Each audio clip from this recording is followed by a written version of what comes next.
Bueno, muy bien, no, estamos comenzando, nada más estaba agradeciendo bueno, agradeciendo a todos ustedes su presencia y comentando acerca del curso.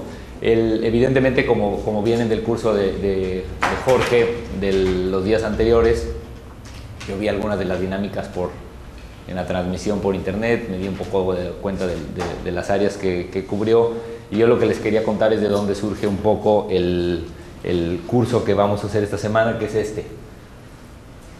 Que bueno, ya lo saben porque por eso están aquí muchos de ustedes, pero el punto es que, a diferencia de muchos de los cursos que normalmente se dan o que yo mismo he tomado o he tenido la oportunidad de impartir en muchos lugares, este es un curso que me parece que se enfoca en algo interesante, que es gracias a la convocatoria, que tiene que ver con no utilizar, o sea, buscar las alternativas, por supuesto, de software libre que se pueden conseguir, es decir, dar herramientas que con cualquiera de ustedes pueda utilizar y cualquiera de los que nos están viendo en el video o en el internet la puedan utilizar. Es decir, no es un curso que pretende perpetuar ninguna herramienta particular, ni libre ni de paga, simplemente ninguna herramienta. No es un curso sobre la utilización de las herramientas. En general comienzo mi curso diciendo por lo que no es, ahorita les voy a decir lo que sí es, ¿no? No es que vaya a dedicarme a decir lo que no es. Pero de ahí sale un poco el concepto, es decir, a mí me parece, y de manera muy general, uno de los planteamientos centrales del curso y de mi idea es que no hay, por lo menos en mi manera de trabajar, ninguna intención o pretensión de que un software específico, una aplicación o una herramienta o una plataforma o una condición específica tecnológica tenga que ver en ningún sentido con la composición.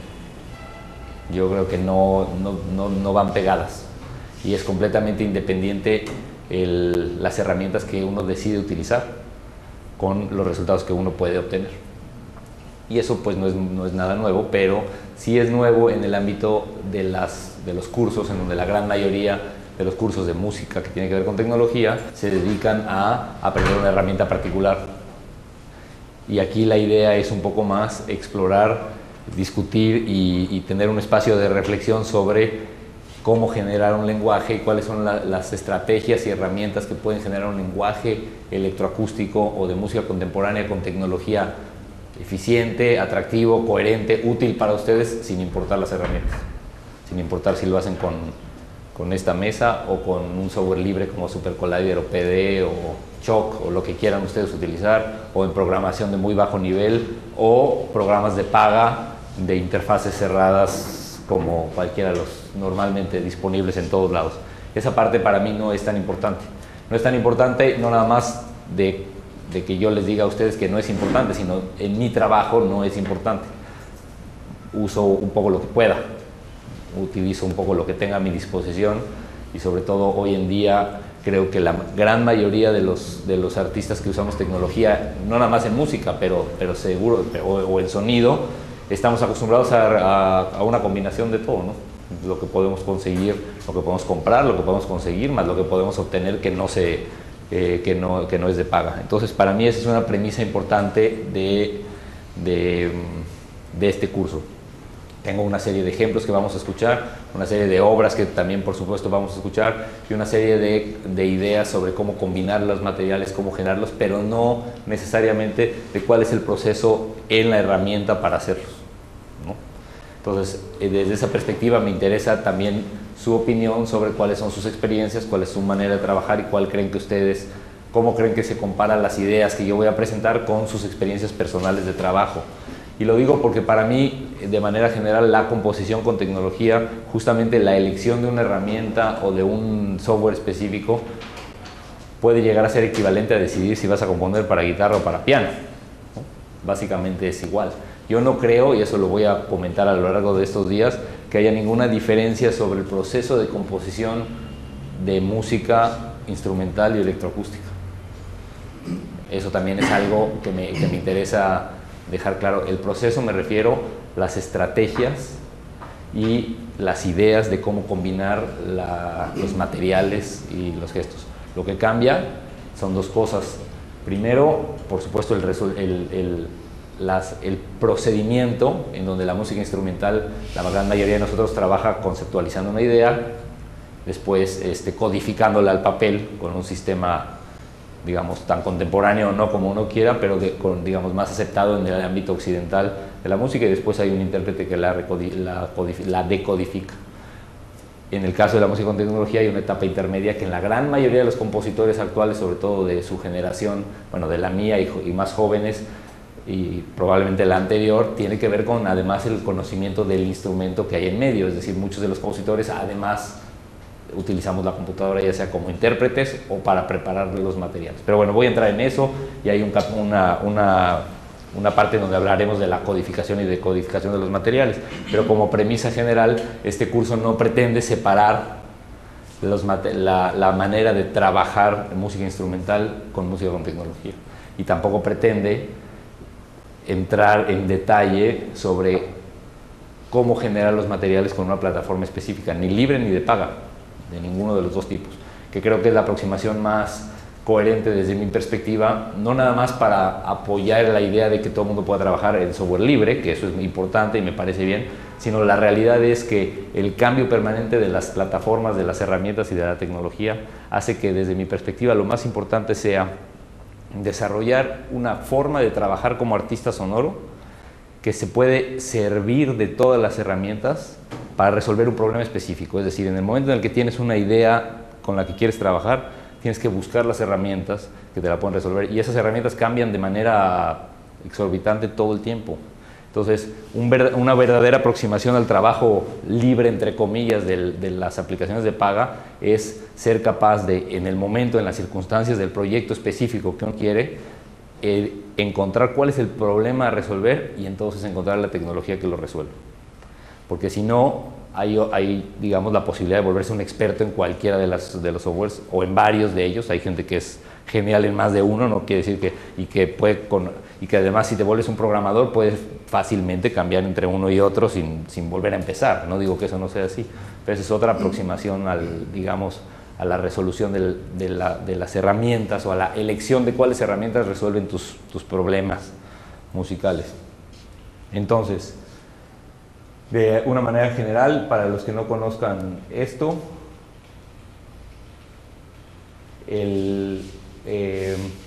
vamos a trabajar de forma tal que podamos ir hablando de diferentes métodos, con algunos ejemplos, por supuesto, con algunos sonidos. Todo el esquema general del curso de estos días está basado en un proyecto que solo está en inglés, como les mencionaba, pero que pronto va a estar en español, que se llama Estrategias Composicionales de Música Electroacústica, que vamos a ir cubriendo de una manera, digamos, bastante sistemática y amplia, que por eso me da mucho gusto la duración del curso, porque creo que es de las pocas veces que no sea en México, donde tengo mi curso permanente, que he tenido la oportunidad de poder hacer el curso completo sin que sea 20 horas en 2 días y lo que alcances a ver, y además un concierto, ¿no? Así que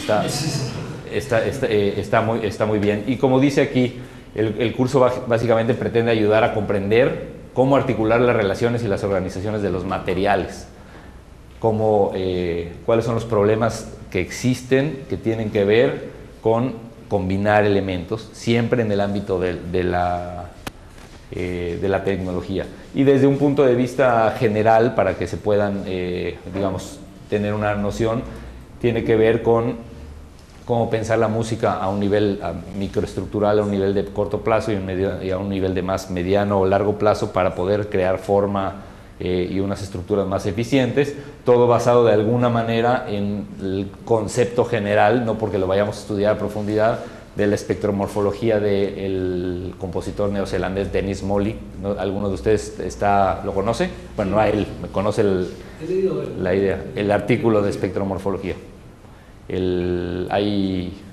¿Cuál de ellos? ¿Te acuerdas de cuál de las versiones? No.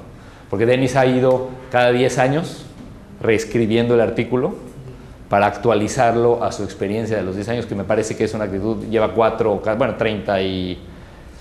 En realidad tiene varios artículos previos al de espectromorfología que ya iban en ese camino, ¿no? Digamos, lleva 27, 30 años hablando de este tema.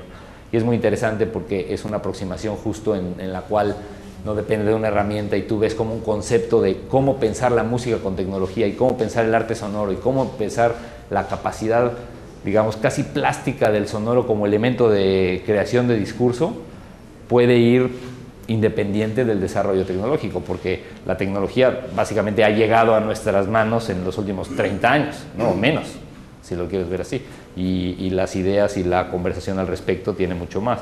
Otra de las áreas muy interesantes de conversación son las teorías del compositor inglés Trevor Wishart, para los que no lo conozcan, que también sus publicaciones al respecto de estos temas como estas que traigo aquí para compartir con ustedes de diseño audible y eso son de 1994, ya cuando las publicó, ¿no?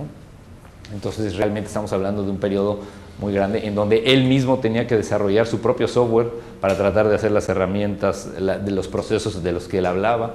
Hoy en día todo eso está de alguna manera superado para los que no nos interesa directamente desarrollar software. No digo que esté superado y que no haya que hacerlo, no es un juicio de valores, nada más contarles un poco la...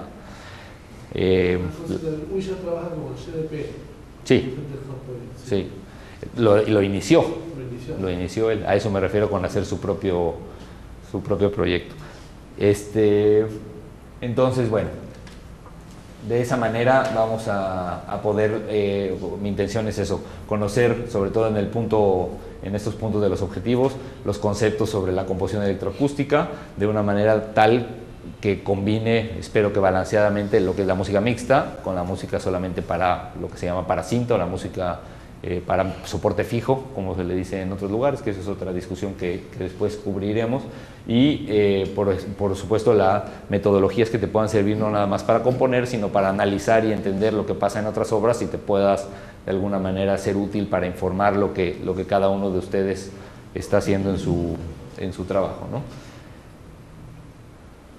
Eso no importa tanto, pero les quiero mostrar esto, lo que vamos a ver hoy. Vamos a comenzar por aquí. Traigo también, después les voy a pasar la bibliografía y todo, ¿no? Entonces, hoy en la sesión vamos a comenzar con la introducción, que es lo que estamos haciendo ahora, y los temas iniciales, que es la parte probablemente, bueno, no sé si la que contiene menos ejemplos prácticos de escucha, pero que de alguna manera da un plano general de los temas y de las cosas. Pero también quiero empezar por decir muy brevemente quién soy yo, o sea, un poco de dónde salí para justificar el viaje, supongo, no sé para justificar qué, pero para contarles de manera muy breve. Yo estudié como ven que hablo como el Chavo del Ocho, quiere decir que soy mexicano, ya esa ya me la sé. Si alguno de ustedes no puede seguir la revoltura de mi forma de hablar, me puede aventar algo y lo puedo decir más lento porque me pasa, creo que salvo los argentinos, son los únicos que hablan más rápido que yo, por lo menos en la experiencia que yo tengo. Pero y después mucho tiempo, hice mi licenciatura en composición en México y terminé mi licenciatura en una institución que se llama el Centro de Estudios para la Música, que es un programa, digamos, muy intenso de 4 años y medio, a diferencia de las licenciaturas de 7, que me permitió concentrarme, digamos, al 100% en la composición desde muy pronto, en donde el instrumento, a diferencia de los conservatorios o de otros lugares, es importante, pero el nivel, digamos, es secundario, es de apoyo para la composición, no como pasa en otras áreas de México, donde tienes que estar siempre la composición viene después del instrumento, ¿no? En cuanto al nivel. Entonces esa fue mi experiencia y después terminé y estudié con varios profesores, entre ellos un profesor mexicano que se llama Mario Lavista, que es un compositor de música instrumental bastante reconocido y que ha estado aquí algunas veces y todo, pero es una especie de cursos de especialización junto con otro compositor, Víctor Rasgado y Juan Trigos, que son compositores de música contemporánea mexicanos, y aproveché durante varios años a tomar algunos cursos con el compositor italiano Franco Donatoni, que es un compositor que ya falleció, pero digamos en el ámbito de la música contemporánea. Esa es un poco la parte de los estudios, pero lo que iba con eso es que desde la licenciatura mi trabajo siempre estuvo concentrado en la parte de incorporar la tecnología. Me interesaban las computadoras antes que la música, a diferencia de muchos de los compositores que siendo compositores se acercan a la tecnología. A mí me pasó un poco al revés. Me gustaba mucho la parte tecnológica y me di cuenta, ya bastante más grande, aunque me gustaba la música, por supuesto, me di cuenta que había la posibilidad de conjuntarlas prácticamente cuando tenía que escoger qué quería estudiar, donde ya venía de la parte de cómputo, y eso me importaba, me gustaba mucho.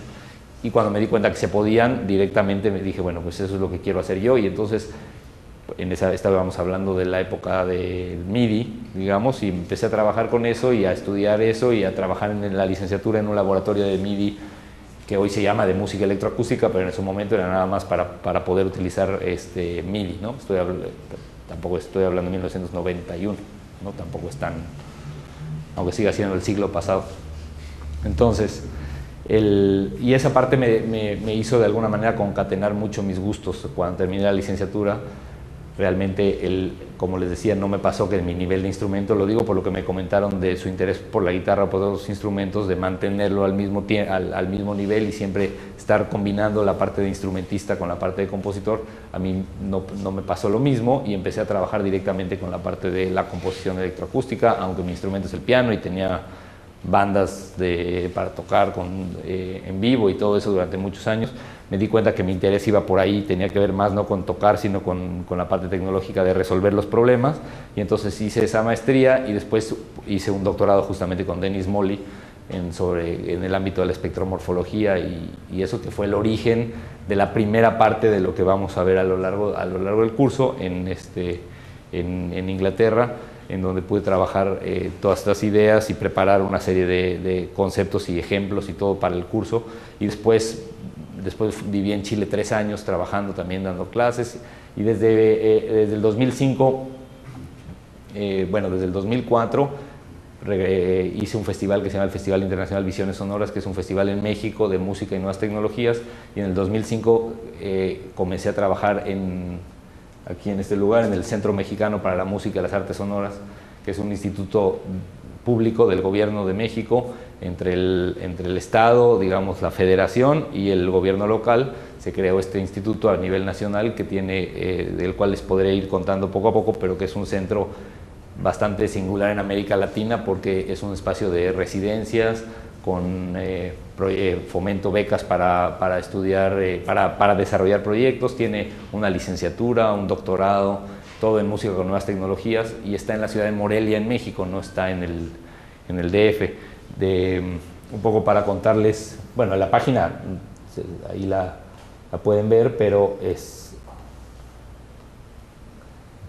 centro es y es un centro que tiene bastantes actividades, eventos, tenemos conciertos, tenemos los festivales y tenemos una serie de actividades.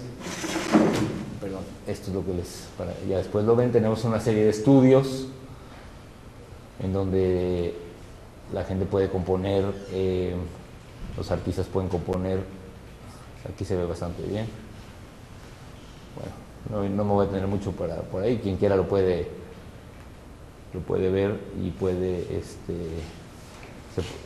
se puede ver ahí los estudios, se puede caminar por ahí, todo en la página, ¿no? Está muy bien.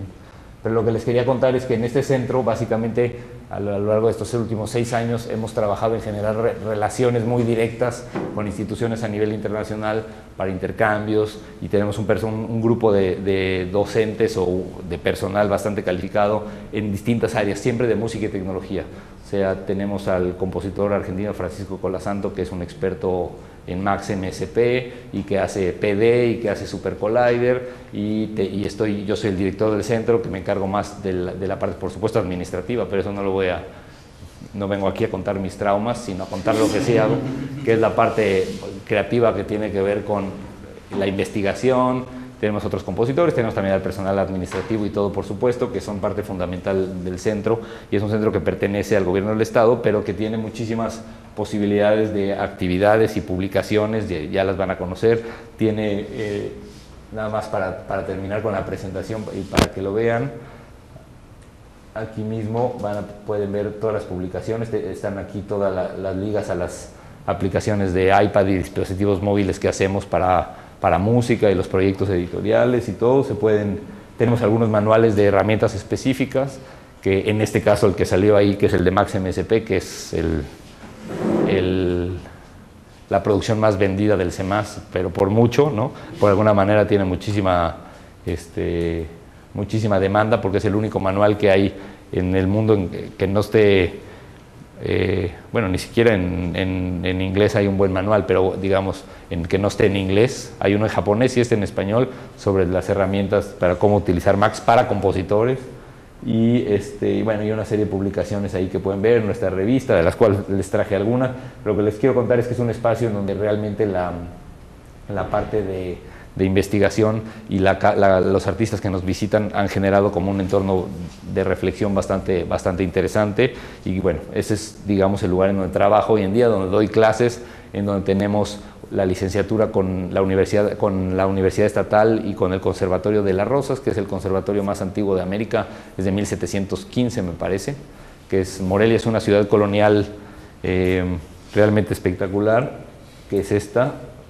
Nada más para terminar, ahí les voy a mostrar esto. Ese es el edificio, el convento del siglo XVII, donde está físicamente el CEMAS, que es un edificio en el centro de la ciudad espectacular, que es como el centro cultural más importante de la ciudad. Y todo el segundo piso es muy interesante porque es donde están los estudios, es decir, es un edificio antiguo, fantástico, en donde suceden todas las actividades o el principal espacio cultural de la ciudad, en donde el segundo piso es pues básicamente de alta tecnología, con estudios, con sistemas. Tenemos un laboratorio de sistemas multicanal de 32 canales así para espacialización de sonido y todo, algo que es bastante singular en México y en general en América Latina, pero que está en este edificio fantástico, que además es una maravilla porque como las paredes son de 1,5 metros, no tuvimos que invertir ni un centavo en aislamiento.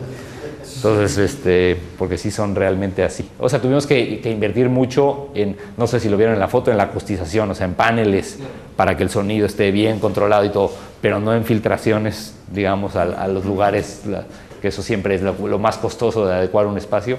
Por otro lado, hemos sufrido mucho porque es un inmueble protegido por la UNESCO, porque Morelia es una ciudad que es patrimonio de la humanidad, entonces está muy controlada la intervención de cualquier edificio. ¿Alguno, ya había preguntado, ¿alguien conoce Morelia o no? No, bueno, qué bueno, no sé.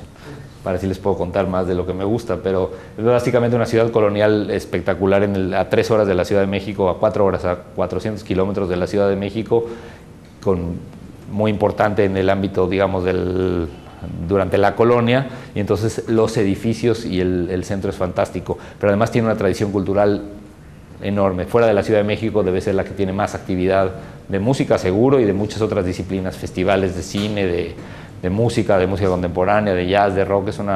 Es una ciudad realmente espectacular en ese sentido y siempre ha tenido durante muchos años una tradición de mucha inversión en el ámbito de la cultura. Entonces eso ha dado resultados muy importantes a diferencia de otros lados del país, ¿no?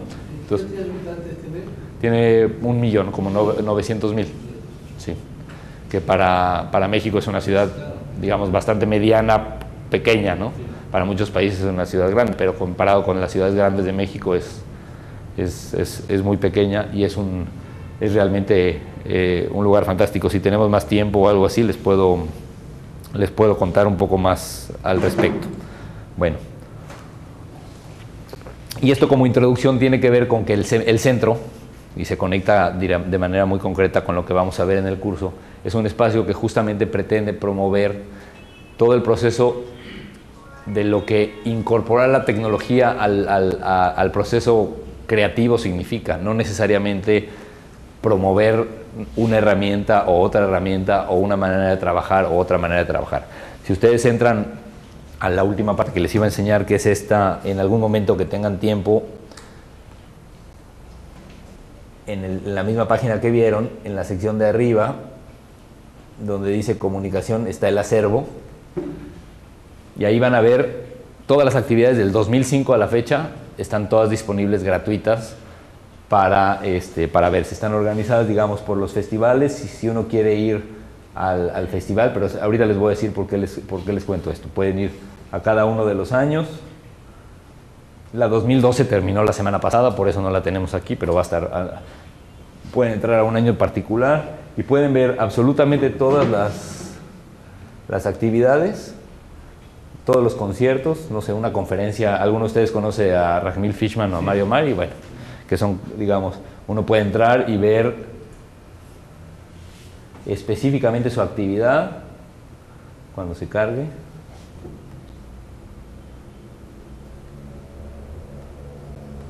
Ahí está. Entonces, lo que pasa es que sí, ahí eso de la resolución me está causando problemas, pero aquí ahí está. Entonces van a poder ver su conferencia, pueden ver absolutamente todas las actividades del centro, se pueden oír, se pueden ver, no todas se pueden descargar, pero todas se pueden, digamos, conocer ahí. Las que están en otro idioma tienen su traducción. Entonces, a lo largo de todos estos años tenemos cerca de 350 clases o cursos en video organizados.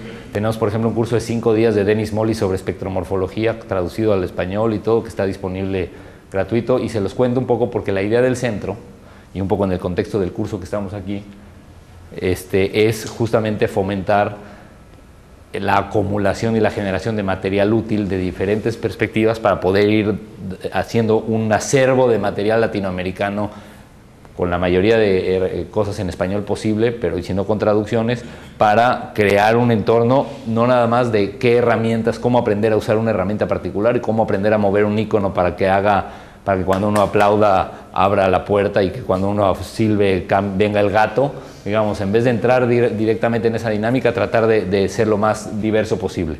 No sé bien por qué, yo creo que es porque está más lento el internet o algo así, pero bueno. Si lo ven aquí cuando entran a esta sección van a poder ver están todos los conciertos. No sé por qué es en especial, no sé si es ese, pero bueno, créanme que ahí están los videos. Pero ahí está Astrónomos en la música. Pero no sé por qué no se... Entonces, todos los materiales de todos los años están, y creo que eso ha ido generando un entorno de materiales que pueden ser tanto muy específicos de herramientas. Tenemos cursos, como les decía, de MaxMSP, de Super Collider, de PD, de muchísimas otras, de Python, de tracking de video, de BBB, en PC, en Mac, en un poco todo, dispositivos móviles, un poco de todo, instrumentos. Hay varios cursos aquí sobre gente que crea sus propios instrumentos, los trae, los muestra y enseña desde la parte del programa hasta la parte de la interfase, pero también cursos más sobre la parte teórica, ¿no? Entonces los invito a que puedan conocer todo esto, y parte de estas actividades es justamente el poder encontrar y llegar desde mi perspectiva, a un entorno en el cual uno se pueda servir de todos los materiales a su alrededor para un problema en particular. Y esa es la idea y el origen de este curso en especial de creación de estrategias de música electroacústica, que es en el que nos vamos a centrar después. Y nada más para terminar, aquí en la parte de descarga de las cosas, todos estos discos no están, o sea, se pueden escuchar, no están todos descargables según los derechos que tenemos de cada uno, pero también todas las publicaciones se pueden ver. Después las podemos ver con cuidado si les interesa, pero por ejemplo las publicaciones teóricas tienen su página y se puede uno entrar a ver digamos la revista en específico, y se puede, nada más que esto sí está muy difícil así, pero no importa ahora, no, porque eso no lo tenía. Pueden ver los artículos, y entonces muchos están en español, muchos están en inglés, pero es una revista que creo que vale la pena, de la cual además la traje, por aquí la tengo para que la puedan conocer. Pero es una revista teórica en español y en inglés sobre música y tecnología, que también se puede, que publicamos ahí en el CEMAS. Llevamos 10 números y creo que está bastante interesante, ¿no? Pero bueno. Bien, entonces luego sigo con esta parte. Pero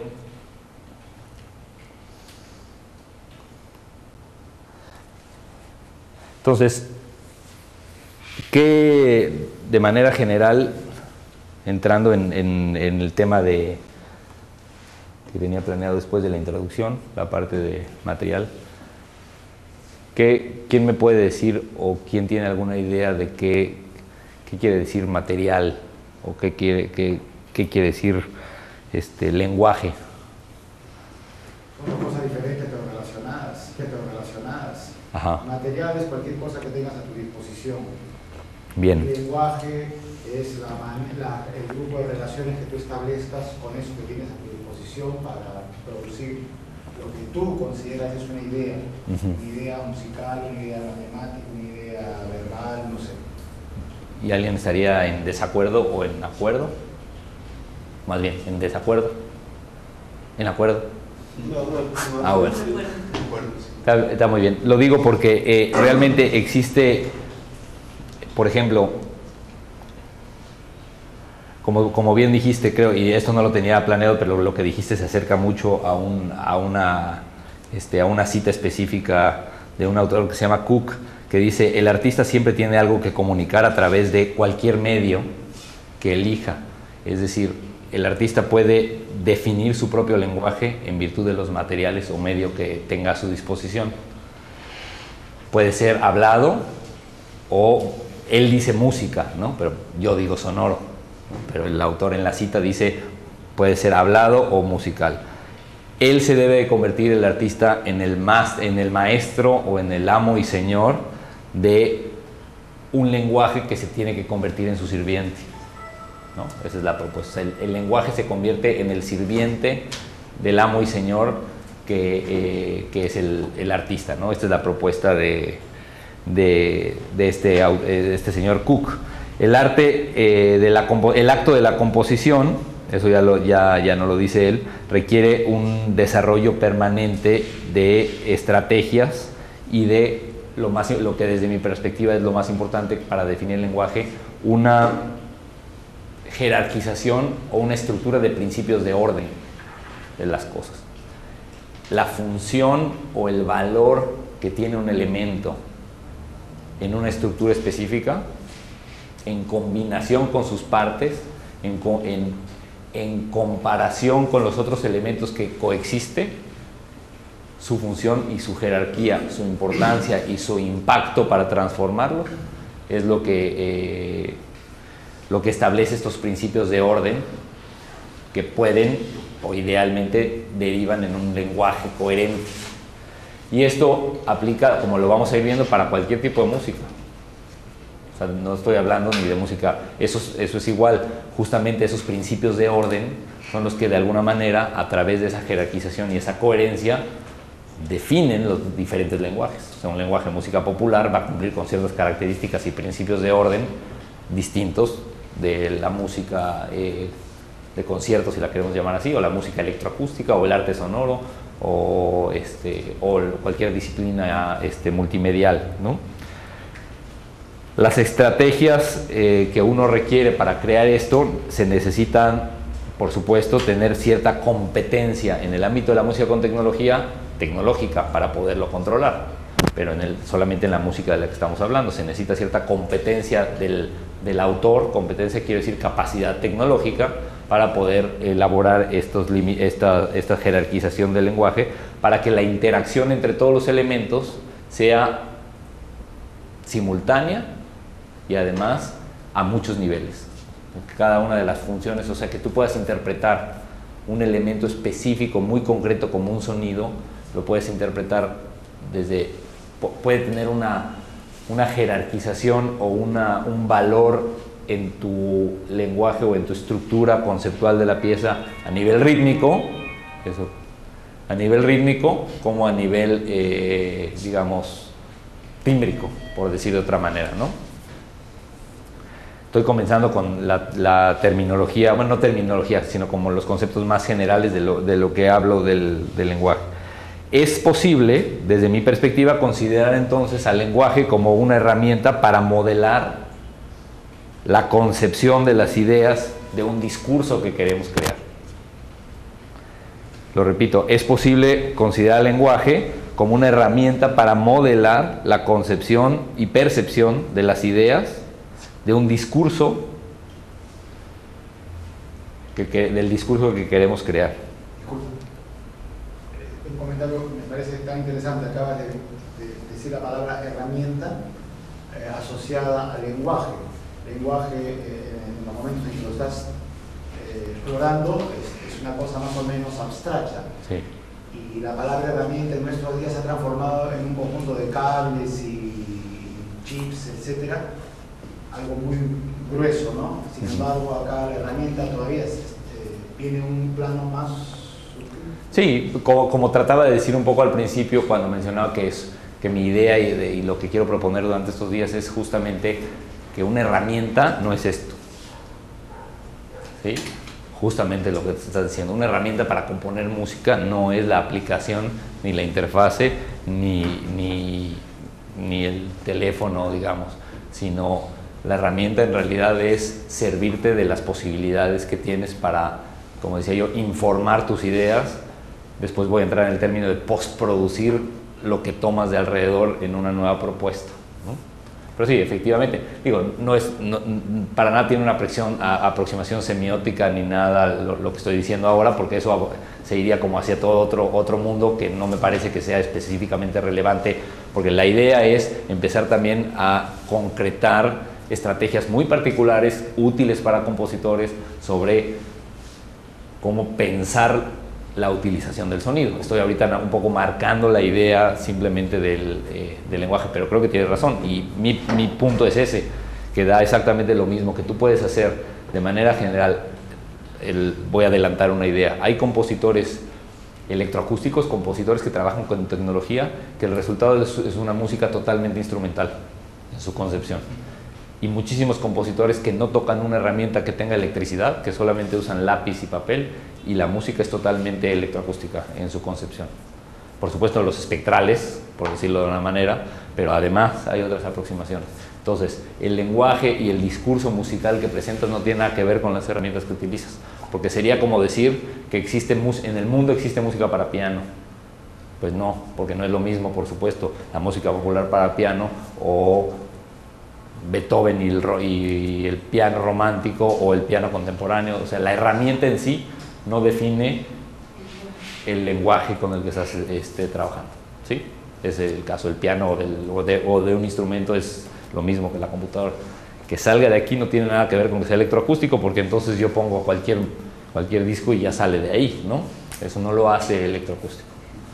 La concepción en la organización, jerarquización, estructuración y combinación de los elementos, lo que lo hace o no pertenecer a un lenguaje o cumplir con las reglas de un lenguaje o definir un nuevo lenguaje específico que le sirve a su autor, ¿no? Entonces, cuando trabajas como compositor tratando de ser coherente con la aproximación al lenguaje, tratando de crear este entorno de reglas lógicas en donde los sonidos y tus acciones tienen sentido, porque tú definiste las reglas, es cuando logras acercarte a un camino musical específico. Es decir, es cuando poco a poco estás definiendo de alguna manera como tus reglas, tus entornos, tus límites. No porque, y esto, a lo que voy con esto es que la tecnología hoy en día nos permite hacer lo que sea. El 80% de los compositores con los que yo tengo clase, oportunidad de trabajar, no me refiero yo como maestro y ellos como alumnos, sino en un entorno de colaboración,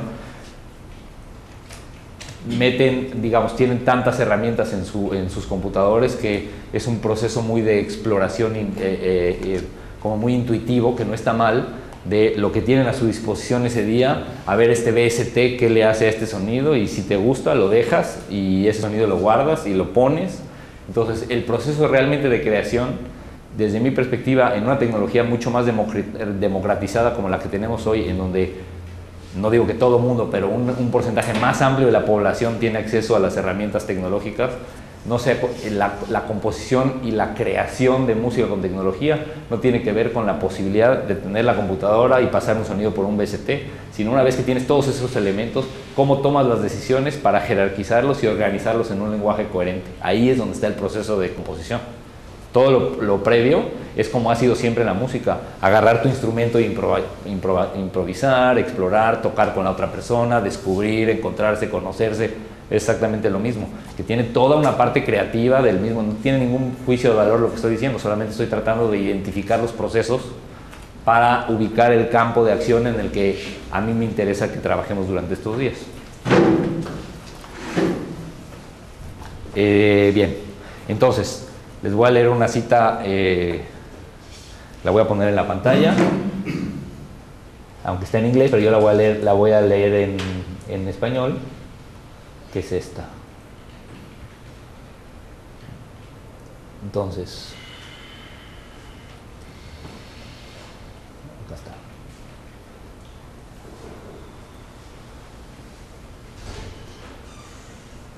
Ahora la subo.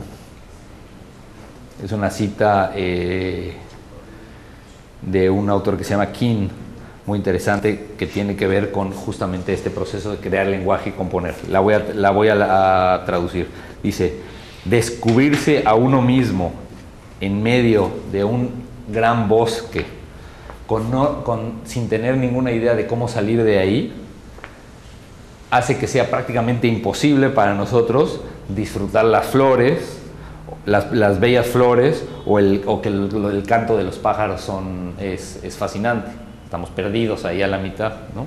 Sin embargo, con la introducción de pequeños símbolos o signos del camino, o sea, pequeños letreros que digan salida, entrada, camine para acá, 200 metros de la bajada, 400 metros al estacionamiento, hace que toda la sensación del entorno sea completamente distinta. Cuando tienes pequeños símbolos de información sobre lo que te sirve. En los elementos electroacústicos se ofrece de manera especial el potencial de crear estos bosques exóticos en donde, desde la perspectiva de él, es necesario que el autor cree estas referencias o estos símbolos para poder organizar y para poderse mover a lo largo de estos bosques fantásticos, complejos, ¿no? Es importante entender que es necesario que un punto de referencia no tiene que ser timbres familiares, timbres reconocidos o familiares o ritmos, pero puede ser un proceso que se comprenda por el intérprete. Es decir, no necesariamente estamos hablando de repeticiones o cuestiones identificables de manera sencilla. También pueden ser procesos, pueden ser combinaciones, pueden ser, y esto es muy importante porque las estrategias que vamos a ir viendo en estos días, muchas de estas hablan de no solamente cómo crear estos puntos específicos en una pieza para darle orden y para darle coherencia al lenguaje que estamos tratando, sino cómo estos puntos pueden ser procedimientos y equivalencias de comparaciones y cosas por el estilo. Una persona entonces en el bosque, eso ya no sale ahí, pues está abajo.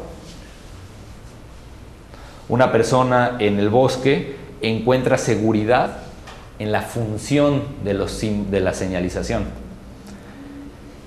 no en los caminos o en las señales en sí mismas. ¿Ok?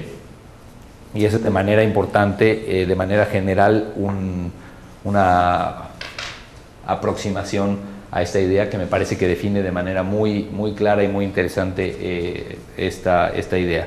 Entonces, el lenguaje musical puede ser considerado como la relación que hay entre los procesos más allá que entre los elementos particulares. El lenguaje musical puede ser considerado como la relación que hay entre los procesos que se dan adentro de la pieza y no necesariamente entre los elementos individuales. ¿Sí? Bueno, es ambas cosas. Si se favorece una u otra, vamos a caer en una música más o menos compleja. No es ambas cosas porque, en este caso, los elementos individuales, su relación, te da como resultado, la relación entre elementos individuales, son los procesos entre ellos, es decir, los patrones de relación entre esos elementos que van construyendo.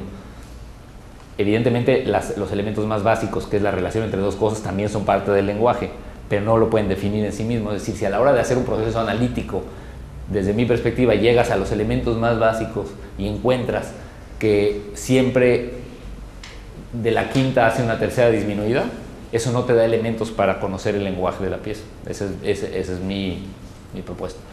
La relación de los procesos y la acumulación de los mismos te enseña básicamente lo que yo llamo tendencias, que son las que definen el lenguaje, que son las que te permiten entender la intencionalidad del lenguaje. Pero ahí me estoy adelantando. La idea del lenguaje como compositor con tecnología es la capacidad que uno tiene de dar direccionalidad a las ideas, la que quieras, pero controlada y no dispersa. Es decir, de alguna manera, y algo que es una analogía muy interesante y que creo que es útil, es cómo haces como compositor lo que quieres y no lo que puedes. Cómo trabajas con la tecnología haciendo lo que quieres y no lo que puedes. ¿Sí?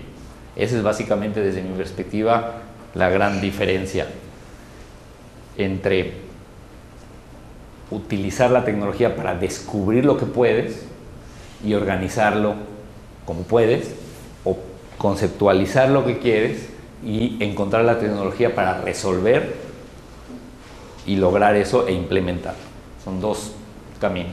Ahora, los estoy haciendo como si fueran A y B, cuando en realidad son permanentemente encontrados y encimados y dependen de la experiencia personal y de la capacidad técnica y del entorno y de las condiciones del proyecto que estás haciendo, ¿no? No digo que una no informe a la otra de manera eficiente, nada más yo muchas veces trato de ser tajante como si fueran reglas fundamentales que no son, pero para tratarlas de aclarar nada más, no porque yo crea que no se puedan combinar. Sí. Pero una idea que se me viene es sobre lo que dice de que... ¿Podemos poner ese sonidito de qué compu suena todo el tiempo? ¿De dónde? Ah, porque yo pensé que era aquí el Windows abriendo el Messenger o algo así, ya me tiene loco.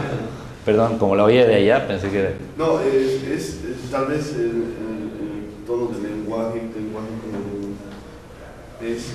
los sonidos tal vez se podrían hacer una comparación con las letras, y lo que construyen las letras puede construir un montón de inglés, francés, pero son los mismos elementos. Y además las letras construyen palabras y pueden ser en diferentes idiomas.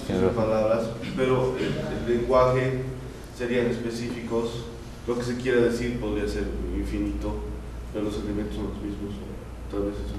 Sí, es una analogía que me parece interesante, que se podría desarrollar. Como dije, no quería entrar en la parte semántica porque el lenguaje, digamos, el lenguaje verbal no necesariamente, o sea, ni siquiera lo divides en idiomas, ¿no?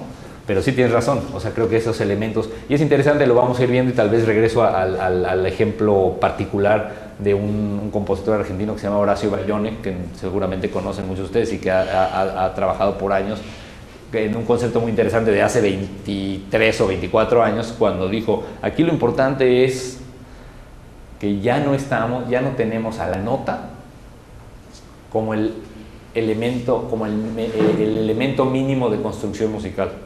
Lo que la tecnología nos dio es la posibilidad de ir todavía a nivel más microscópico, diseñar nuestra nota. Entonces, es como si tuvieras la posibilidad de que a través de la tecnología, pero es interesante lo que dices y por eso lo traigo a colación, a través de la tecnología no solamente ya no tener a las letras como el elemento mínimo de construcción, sino poder ir más adentro de las letras, diseñar tus letras, que a través de la combinación que logras de ese nuevo abecedario completo puedes estructurar palabras que además tienen sentido porque todo el mundo está preparado para recibir las cosas, que no pasa con el lenguaje escrito, quiero decir, porque tenemos los elementos, todos los seres humanos, digamos la parte mecánica para poderlo percibir. Entonces sería como poder hacer eso. Y una cosa interesante, y por eso creo que es bueno lo que dices, es justamente que a un compositor electroacústico no lo hace electroacústico usar la computadora, como a un poeta no lo vuelve poeta tecnológico escribir en Word, ¿no? Nadie diría, no, yo soy escritor tecnológico, ¿qué haces? No, pues es que mando todo por mail a la editorial. Pues no, ¿no? Todo exacto, ¿no? Sí. Esto que decís puede ser también, me hace acordar a Reset, ¿no? Que decía algo similar, creo, esto de componer el sonido, o sea, no componer con sonido, sino ir directamente a componer el sonido. A componer la partícula. Claro. Sí, claro, por supuesto. Es muy interesante y creo que además tiene el otro lado que tiene que ver con uno como escucha y como compositor, analizar el sonido desde el punto de vista del proceso de composición y de su función. Es decir, sí me interesa mantener claro que muchas de estas herramientas están pensadas desde el punto de vista analítico, pero analítico con el objetivo de que te las puedas apropiar de manera personal para tu proceso creativo. O sea, no es para una clase de análisis necesariamente, pero sí es que a través de la identificación de ciertas estrategias y procesos tú puedas encontrar en las obras soluciones a problemas similares que tú tienes, ¿no? Pero sí, por supuesto, componer con el sonido, lo mismo que la nota deje de ser el elemento mínimo de trabajo, sino que puedas ir más profundo. Sigo un poco para cerrar esta idea. Una pregunta. Sí. En el lenguaje, por ejemplo, tenemos las letras. La letra A, B, no las podemos subdividir ni hacerlas más pequeñas. pero en la música si puedes subdividir una nota, puedes hacerla que sea pues, en un tono, poner 10 microtonos, 10 partecitas chiquitas, son 10 tonos diferentes. Entonces no tiene comparación el idioma con la música. Estoy de acuerdo, no que tenga una comparación, pero ahí no necesariamente una nota equivale a una letra. O sea, no tienen por qué ser que las notas son letras. Lo que quiero decir con esto es que también las letras... Yo me refería a los elementos. Sí, por eso. Hay elementos todavía menores. Exacto. ¿Sí? En la combinación, o sea, tú podrías considerar que digamos, tu división de 12 semitonos de la escala occidental tiene infinitas posibilidades de subdivisiones. Las letras en sí mismas también, porque tú puedes inventar maneras de estructurarlas y combinarlas y poner 3 A's y 3 B. Lo que quiero decir con eso es que la invención de la utilización de los elementos y su correlación con el entorno, las reglas que tú validas en tu obra, son las que hacen al lenguaje coherente o no coherente. ¿Qué quiere decir eso? Que si yo voy a escribir y cada vez que pongo una A, pongo 5 A's, después de una cuartilla, el lector entiende que las 5 A's son válidas. Te puede gustar o no gustar, puede parecerte una idea original o no original, puede parecerte trillada o innovadora, todo eso sí, pero eso es digamos, pero de que la convertiste en una lógica sistemática coherente, lo hiciste. Pero las letras, las 5A, todas son iguales. Mientras que en la música, si yo divido la escala en 100, pues ninguna es igual. Pero puedes hacer lo mismo. Lo que quiero decir es que los elementos que tú elijas, sin importar de qué ámbito sean, si son letras, si son escritos, si son sonoros, si son táctiles, los puedes combinar para crear tus estructuras. ¿Sí? Ese es el punto. Y esa generación de estructuras coherentes que en el momento de la percepción tengan lógica para el escucha, es lo que hace un lenguaje musical coherente o no. Toda la otra parte es cierto, o sea, eso que mencionas es totalmente cierto y es una discusión válida, pero lo que quiero decir es que si tu lenguaje, si tú decides que vas a trabajar para esto que me encontré aquí, que claramente no lo tenía preparado, y tú decides que vas a hacer esto, lo primero que encuentras son sus patrones de colores, si quieres, ¿no? Pero después puedes encontrar sus patrones morfológicos que tienen que ver con la forma que tienen, ¿no? Después puedes encontrar también para lo que sirve. Resulta que todos hacen exactamente lo mismo, entonces no tienes mucha variante más allá del color con el que serían su timbre. Pero después resulta que también pueden hacer figuras, o también resulta que pueden... ¿Cómo haces que sean los tres totalmente distintos? Que no tengan nada en común. Tienes que hacerles un análisis profundo sobre a lo mejor el estado físico en el que se encuentran, o qué tan limpios están, o cómo tienes que hacer un esfuerzo grande por encontrar ciertas características que los hagan totalmente distintos. Es muy fácil encontrar en qué son distintos estos dos, porque estamos preparados, entrenados para reconocer una jerarquía X por muchas circunstancias, y que además, si entras en el término, en el ámbito, digamos, biológico, es lo que ha permitido sobrevivir, ¿no? Pero lo que quiero decir es que tú podrías inventar, entonces sería un trabajo complejo inventar qué es lo que los hace 100% distintos. Si tú usas el parámetro del espacio, los haces diferentes, uno abajo y otro arriba, o uno atrás. O ahí hay una propuesta, digamos, improvisada en el momento, que puede ser un ámbito de exploración, ¿no? Lo que quiero decir es que los elementos que tomes, imagínate, piensa en esos tres digitalizados de alguna manera en video, se pueden convertir en elementos completamente distintos. Como tú dijiste, sus trayectorias y sus movimientos, lo que puedes hacer con ellos en un tercer espacio o entre ellos mismos, lo que cada uno puede interactuar o trabajar con el otro, como decía, el estado, su limpieza, es infinito, ¿no?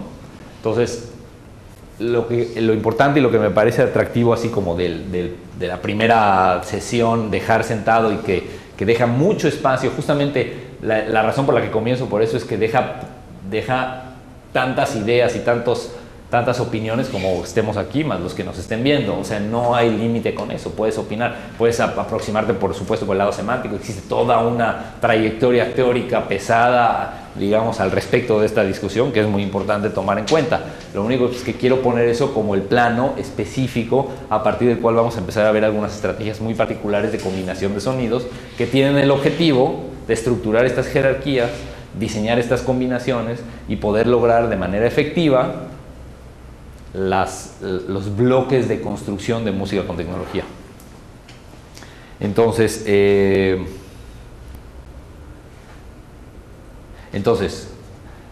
para concluir esta idea, el lenguaje no es, entonces, un elemento o una herramienta de composición. No es un grupo necesariamente de técnicas de composición o de técnicas de combinación. Es una conjunción de estrategias para relacionarlos.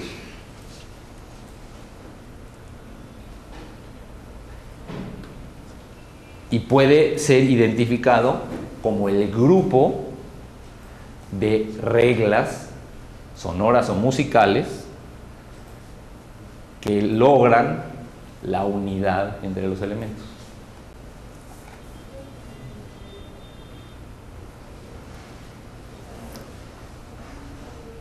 ¿Te lo puedes repetir? Claro, pero ya no me acuerdo. No.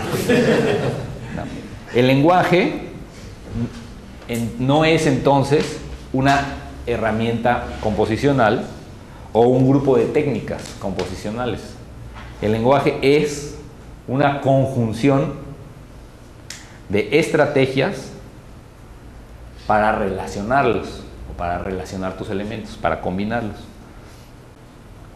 De manera tal que puede ser identificado, desde mi perspectiva, como el grupo de reglas sonoras o musicales o el método que logra la unidad o la coherencia entre las mismas. Hay esos tests que te presentan varias figuritas, ¿no? Y con otras figuritas adentro y, sí. Y te dicen cuál es la que sigue. Claro. Entonces uno tiene que descubrir el lenguaje que ha sido aplicado, sí, a esa línea a esa serie de elementos. Es esta parte de la... Sí, y además lo que pasa es que hay unas que solo tienen una solución, una lógica, pero tú podrías encontrar muchas posibilidades, ¿no? Y hay unas que, dependiendo de tu manera de analizarlo y eso, te llevan a un resultado que además es totalmente cierto, totalmente correcto, y puede ser otro. Entonces el oyente está escuchando la música que el compositor ha propuesto y de alguna manera va identificando hasta que, bueno, ya también el compositor puede ser tan pillo, digamos, y ya definió el lenguaje y ya cree y tuerce el camino y desorienta o propone algo. Pues es que cuando ya tienes un lenguaje establecido y tienes todo el entorno, si a través del entorno de pronto, si rompí la regla como acabo de hacerlo, todo el mundo se me queda viendo y está poniendo atención, porque sabe que con lo que venga después voy a contextualizar. Entonces estoy usando palabras como esta trastabilleo que acabo de hacer. Si de pronto decido hablar de fútbol o de comida, ¿sí?, que sería la manera de torcerse, les preguntaría específicamente dónde vamos a poder comer hoy cuando sea el almuerzo. No tiene que ver con el contexto anterior, pero se vale porque puedo regresar a través de una explicación y una conexión de los elementos que los pongo en contexto al tema anterior. Si después, cuando termine la clase, pues todo el mundo en el video va a decir, bueno, todo estuvo bien, salvo cuando se empezó a equivocar y habló de la comida, ¿no? Imagino, no tenía nada que ver. Pero en el contexto, en el entorno, tú puedes lograr la conectividad. Y ese es un punto muy importante y es un buen, digamos, para cerrar esta idea que tiene que ver con que el compositor, a través de estas estrategias de combinación, estas maneras de definir el lenguaje, lo que diseñamos son los puentes que interconectan las ideas para hacerlas coherentes. O sea, si tú vas a conectar el barrio chino con la alberca pública y tienes que construir ese puente, tienes que encontrar elementos de los dos para ir yendo de uno hacia otro, ¿no? Puente físico, quiero decir. Lo mismo exactamente con los sonidos, como con las ideas, como con las letras, como con todo. Y ese es específicamente el proceso central de lo que se trata componer. Y la tecnología tiene la enorme virtud adicional de darnos nuevas herramientas permanentes de una manera mucho más dinámica que el desarrollo tecnológico de los instrumentos en los últimos 300 o 400 años, que es exactamente el mismo proceso.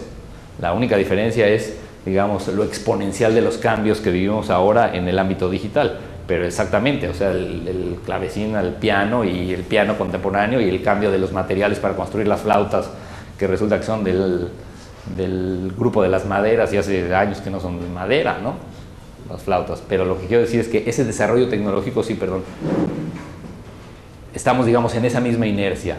Y lo que hoy en día, la disposición, lo que tenemos es esta capacidad del desarrollo del lenguaje con elementos de control al mismo tiempo microscópico y macroscópico.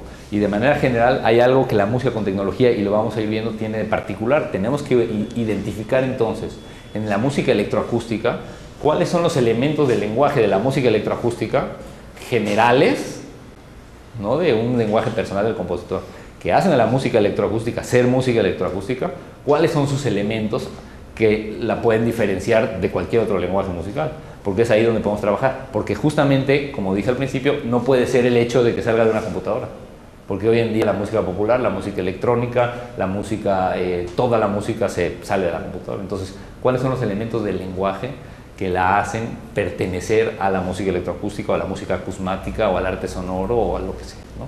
¿Sí? Me está agarrando una duda que tampoco logro como expresarla, ¿no? Materializarla, pero como si está este riesgo o no riesgo, justamente por eso, no sé, de que de pronto la obra sea el lenguaje o el lenguaje sea la obra. No sé si se entiende lo que quiero decir. No sé, habría que, o sea, no te sabría decir, porque creo que, o sea, que están pegadas, sí. Que se caigan en la redundancia justamente de que el lenguaje sea el tema de la obra. Claro, el ser coherente sea la preocupación principal, claro, y después no haya con ese lenguaje transmisión de nada. Desde mi perspectiva, y eso lo iba a cubrir un poco después, al final, después de todo el análisis, lo que importa es que después de todo ese proceso, ¿qué pasa aquí? ¿No? Es decir, ¿la pieza conmueve o no conmueve? Pero eso también es muy particular, porque también existe toda la justificación desde el lado técnico. Y muchas veces en el ámbito técnico, la coherencia es fantástica. La eficiencia del proceso es imposible de criticar. Y después el resultado musical, como es personal y depende de muchas otras cosas, pues puede o no gustarte. Pero no podemos entrar tampoco en esa, digamos, no es que no podamos entrar, es decir, son válidas los argumentos sobre qué tan evidente es la coherencia del lenguaje o no, porque también un lenguaje, digamos, más burdo, más obvio, más literal, es cansadísimo de escuchar, como tú dices, y uno muchísimo más complejo. Bueno, lo vivimos todos, ustedes tienen esa experiencia con la música contemporánea y con la complejidad que hay entre el hecho de hacer esta música y estar cercano al público, y que la gente la disfrute y que la gente haga un esfuerzo por asistir a los eventos en donde tiene esa relación con la música, ¿no? Pero eso no se relaciona con esta discusión que hay entre la importancia que se le da al proceso y la importancia que se le da al producto, ¿no? ¿No se relaciona o sí? ¿O a qué te refieres? Preguntas eso. Sí, claro que se relaciona, porque justamente desde mi perspectiva, si el proceso es complejo, sumamente coherente, imposible de entender por ninguno de nosotros más que por el gran compositor que puede hablar 3 horas lo hace fantástico desde el punto de vista de la experiencia de procesos analíticos, de apropiación de materiales, pero como obra, pues que lo diga el público que la escucha, ¿no? Esa es mi posición. No le quiten nada el valor de la complejidad, la importancia, lo innovador de sus ideas, todo eso está bien. Son dos aspectos diferentes.